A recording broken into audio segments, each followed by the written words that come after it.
The following is a presentation of the Pro Wrestling Report, TV and radio. Informative, entertaining, and real since 1998.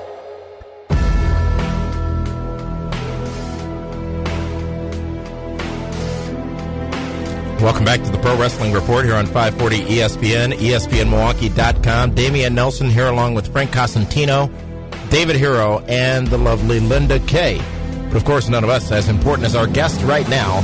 Joining us for the very first time here on this program, please welcome Chris Masters. Welcome to the Pro Wrestling Report.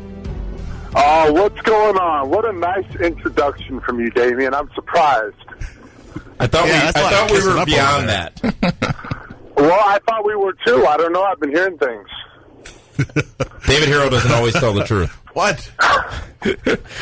Chris Masters, thank you so much for joining us. And I guess we'll get right down to it. Obviously, a busy or an eventful weekend for you, coming off the heels of last Friday's announcement that you and WWE had parted ways.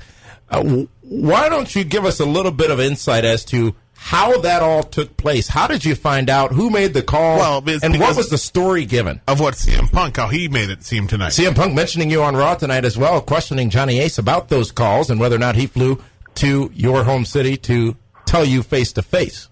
Are you kidding me? I didn't even see Raw. Did that really happen? Yeah. CM Punk said, how dare you fire Chris Masters, a guy who for the past years has worked off his butt to get better. Yep. Wow, how about that's that? Amazing. That's a masterpiece of love right there. Wow, I had no idea. Huh? Yeah, he's been a cool guy to me. Definitely over the last year. So I'm just that actually happened. Wow. Well, he did ask the question, and now it's time for an answer, I guess, from the man who was involved directly. Obviously, a surprising bit of news this past Friday. Tell us how it went down. Well, this is the thing, too. I'm going to say, some people are saying, not a surprise, which I actually do understand. If you were watching the product over the last couple of years, the Chris Masters, there has not been in any huge storylines. They haven't used me in anything of relevance. So, it still came as a surprise just because of the progress I made and kind of some of the conversations I had with management over the last few months. But the way I got the news is, I'm on West Coast time, so they were already 3 hours ahead of me. I basically woke up and then received a phone call like 10 minutes after waking up, and I saw that it was John Laurinaitis, and I also realized that it was a Friday and that I wasn't on the house show. So I just kind of thought, wow, this is not good. It was probably not a good phone call. So I kind of went into it, kind of mentally prepared that this might not be good. And then, they basically told me they were exercising their 90-day clause, and I was still kind of baffled, whoa, wait a minute, what does that mean? I kind of knew what it meant, but I was like, serious? Wow. So, yeah, it kind of went down like that. And then, obviously, there's some digesting on my part that takes place in terms of when you get that kind of news. But, like I said, in terms of, I can understand people out there who say, oh, it's not a surprise they got rid of Chris Masters. But, in terms of if you've seen my work over the last year, or if you've watched Superstars, or the conversations I had with people like Hunter, or even, with Vince and whatnot, you would know that, it was kind of a surprise to me. I figured this was going to be my year, and, that I was going to really probably have my most success this year. Is it safe to say that creative doesn't have a lot for a lot of people, that they really only focus on 4 or 5 guys and everyone else just wherever it falls, it falls?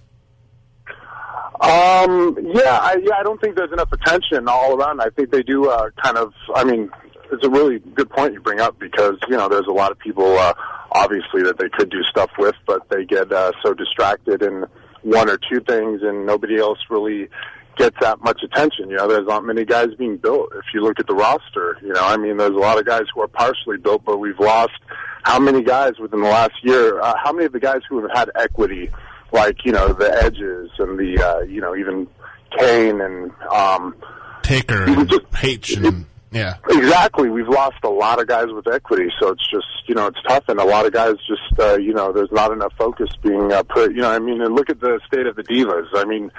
I was never, from a fan standpoint, the biggest fan of, actual women's wrestling. I was kind of more into the gimmick stuff. I am a guy, You know? So, but, you know, at the same time, I'm not in favor of, you know, putting them out there in a battle royal and making them, you know, like giving them 1 minute, you know, to try to make something happen. You know what I mean? It's like, you know, they don't want to do that. Having one of the best workers in Gail Kim out there being done in 20 seconds.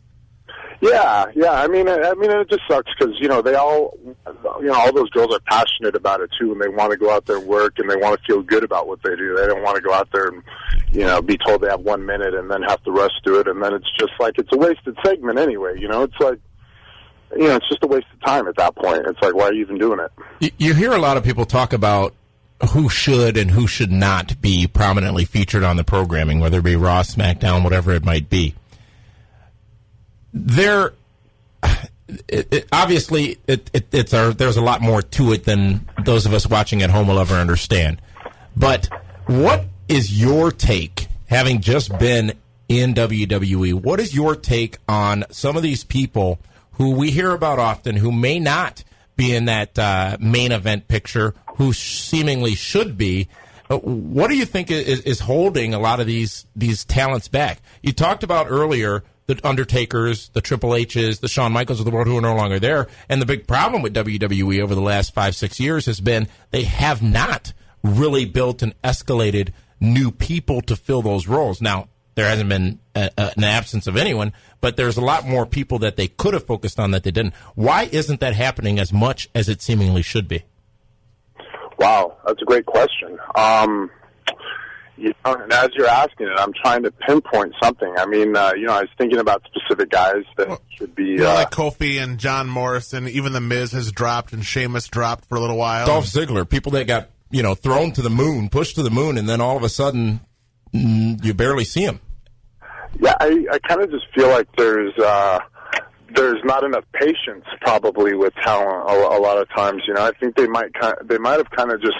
They'll rush them into, you know, a storyline or whatever, and then, you know, it's like, it doesn't seem like there's a lot of consistency.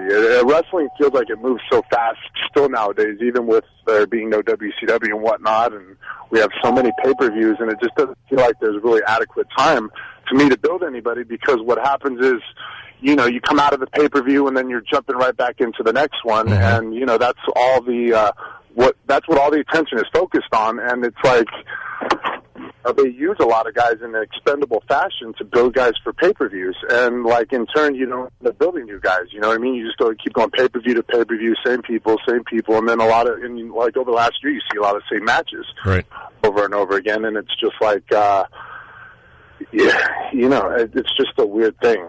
And SummerSlam is a great example of that. They've announced 4 matches, correct? Mm-hmm. Yes, and 2 of the matches for sure have been repeats the last couple pay-per-views with Punk and Cena and Orton and Christian. And then they just have the Divas match and then Sheamus and Mark Henry so far. So, I mean, they're just that confident in the star power of Cena and Orton and Punk right now that that's all they need is, you know, to sell pay-per-views. And once again, by them not establishing, you know, other stars for the undercard, well, what happens if John Cena or Randy Orton gets hurt? Exactly. Who's gonna step up and take that spot? Yeah, well, that's another good question, especially when you know, they did something different this year. They built the WrestleMania main event a year out. I mean, could you imagine if that happened? Right.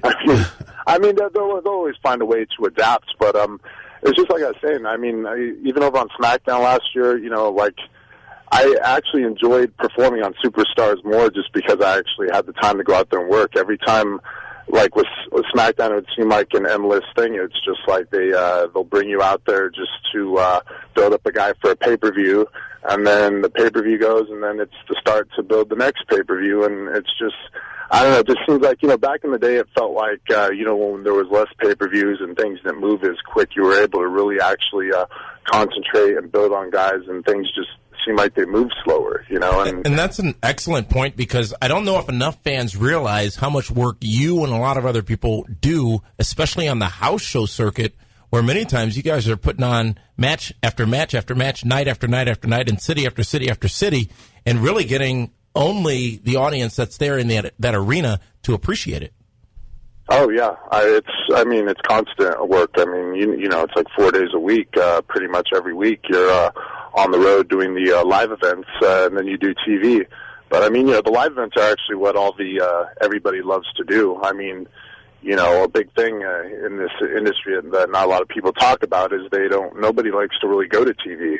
Nobody likes TV. It's a 10-hour day, and it's stressful because there's office around, and they're stressed out, and the agents are stressed out. Everybody's stressed out.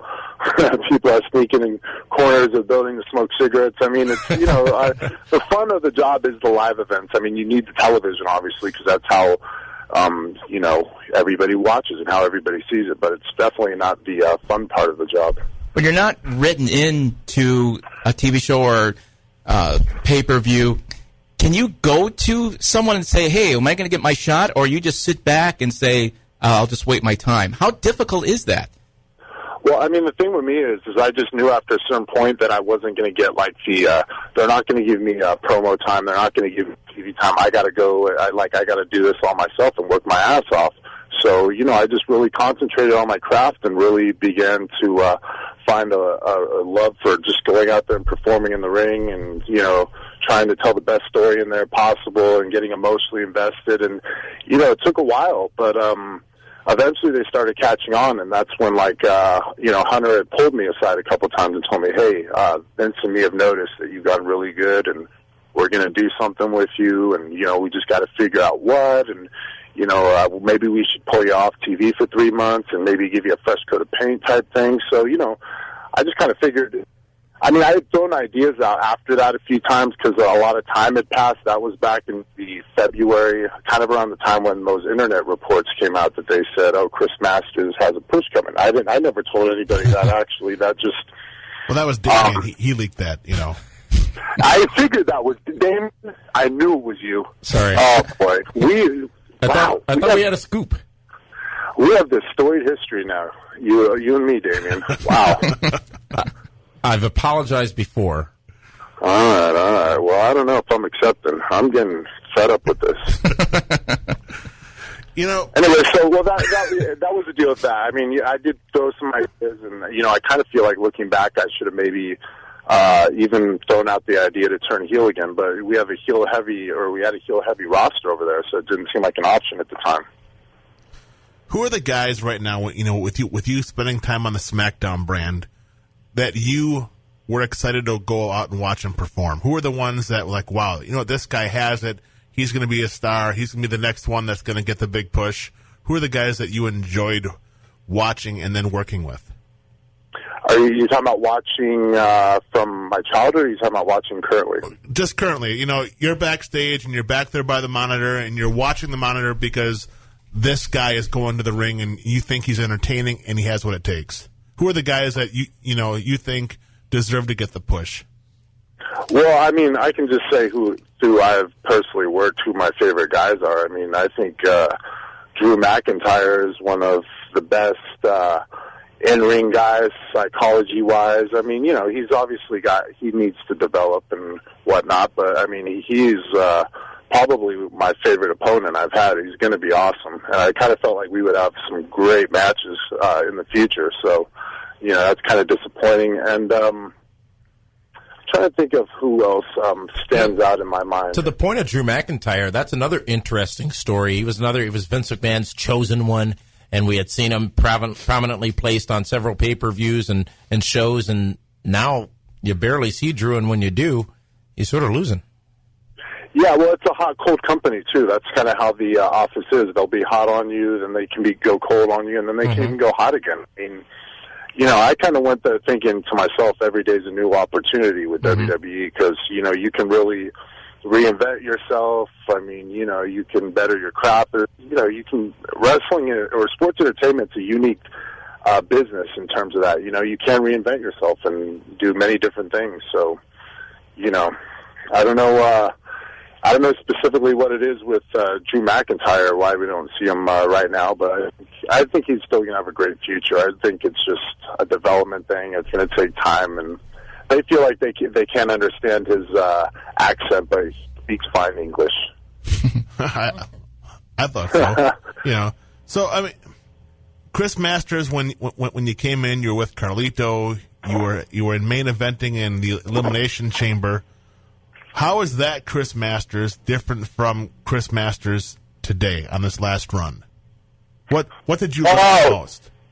Well, I kind of came in, I came in push, and I wasn't necessarily ready for it, which is kind of something I was talking to some people about earlier. The thing with WWE is that you tend to bring guys around a little too early sometimes. But, I came in there with the push, and I was green, and, a lot of people, specifically like internet fans, hated me for it and whatever. But, I mean, as time goes on, But Damien's apologized since then. Yeah, he has apologized, but I have not accepted. But Duly I definitely say that, that I went through a transition. Like, when I got rehired with the company, at first I was kind of just happy to be back. But then as time went on, I grew hungry. And I really kind of felt like, what's stopping me? I have all the tools, you know what I mean? I need to, really make a go at this and, just do whatever I can to get noticed. So, that's when I just really started... part of me wanted to really prove the naysayers wrong and show them, hey, I'm not just a body. I mean, that was a big part of when I came back here, too, is I just wanted to prove that I wasn't just a body, that I can back it up in the ring, and as time went on, I started to feel more and more confident in that, as my work progressed, as I got more time in the ring. Like I said, if you watch anything I had done in the last year, every match was consistent and, could compete against any TV or Raw or Smack match that you probably watched that week. Well, specifically because probably they didn't have a lot of time either, but... so it was definitely very different the second time. And you mentioned the live event tour, superstars, whatever it may be, and having more time to deliver matchups that are more satisfactory. People love the Master Lock. People love Chris Masters, and the big question right now is, what is next in your immediate future? And everyone always talks about when WWE or TNA releases people that, it's automatic, expect them to show up soon in the other company. Talk a little bit about whether or not that's an option for you, and also what you have at least immediately planned in the future. Well, my immediate plans are, I'm not going to say really no to anything. I'm going to, definitely, I'd like to keep my options open, but I'm specifically interested in, still working international. I love going to Europe. I love going to Australia. I'd love even going to Japan. I mean, I have a lot of fun on those tours, and it's always, to me, been the best side of the business because you can go there and perform with no stress and, none of the BS. And, I live in L.A., so, you might as well get an agent, right? You might as well. You get one appointed for you, don't you? What's that? You automatically get one appointed to you when you move to L.A., don't you? Well, pretty much, actually. But, I did some of that when I was a kid, actually, and I just figure, if I have time during the week, because, specifically more weekends are busy, just keep that option available. And, I'm moving out TNA. I reached out to somebody over there. And, you know how it goes. You got months, you got to wait. So, I just figure, why not just kind of see what's out there and be open to it. And there's more big-time rush in your future is what you're saying? You know what? You never know. They did say they would have me back sometime, so I won't rule it out. Fantastic. You're on Twitter as well, WWE Master P. I would expect we're probably going to see a name change coming up soon. Yep, I was just going to say we might have to change that, but yes, for the time being, it is WWE Master P. And also for bookings, you can contact this email, which is masterpiece83@gmail.com, and a lovely young lady by the name of Vess will handle any booking inquiries or interviews. Well, if you're not busy on Saturday, December 3rd, Blizzard Brawl 7's around the corner. You just can't be in the sunshine all the time in California. You're more than welcome to come out here if you like. Blizzard Brawl, December 7th. No, it's going to be really 3rd. Cold, right? Absolutely. You can even pick your opponent. Really? Yeah, absolutely. Well, let me ask you a question. Sure. Is my good friend Damien going to be in the house? Oh, he's at every show, absolutely. Really? Yeah. I'll be there. Well, how about this? How about December 7th? December 3rd. Blizzard Brawl. Yes. How about Damien put his money where his mouth is? He wants to talk all this smack. He thinks he can do it better. I think he should get in the ring with Chris Masters. What do you guys think? You think you can do you were better. Let's see. I'm retired. No. Oh, you were retired. You know what, Chris? I think we could probably make this happen. Oh, really? Absolutely. Really? You got somebody training you? You got some kind of ace up your sleeve or something? You sound kind of confident. I've been training for the last 8 years. Oh, really now? You've been training for me for 8 years? Holy cow. I've been training. Wow. You know what? I like this. The masterpiece, Chris I'm Masters. not a wrestler. You don't have to be. I think I do. Against Damian Nelson. I'm a broadcast journalist. Well, no, you know At what? a no-holds barred. You know what? Honestly, I honestly believe, you know what? You knock it. You got to try it at least once. And we have a couple of questions coming from our Twitter page, our Twitter followers at PWR Show. One question, Chris. I'll think about it. We'll just leave that there. Okay. Chicken. Well, you've seen him. Especially one question comes from John Kurosawa. How do you do that thing with your pecs? Oh, my The goodness. bouncing pecs. It's like the fountains of Bellagio. It's so funny because I've been asked this question, and it's a very hard thing to articulate. No, I'm not even kidding. It really is, because people ask you, it's like, how do you explain how you do that? I don't know. I have just better control over my breasts than other people. I can never remember as a child being able to do that, so I'm sure somewhere down the line I just worked out a little too much. And, I could probably do it with my ass, too, I would think. No, I'm just kidding. I'm glad you said that. I got nervous for a second. Final question. Final question. We've got about a minute remaining. This comes from Twitter, username 2Real4Us. Says, how is it like working a program with the Heartbreak Kid Shawn Michaels so early in your career? Oh, man, it was a dream come true. I idolized Shawn Michaels, as a lot of people know, and it was definitely one of my things off my checklist for life, and I'm just really glad that I got the opportunity. I just really knew that I wanted to make the most of that and never have any regrets about the match or anything, and I always look back, and it's amazing, man. I got to wrestle my hero, my childhood hero. Not many people get to do that, so it's very cool. Chris Masters, thank you so much for being a part of the program here on the Pro Wrestling Report. We look forward to talking to you again here soon. I think I might have an answer for you in the next 4 weeks or so. Absolutely. Chris Masters, thank you so Damien, much. don't be scared.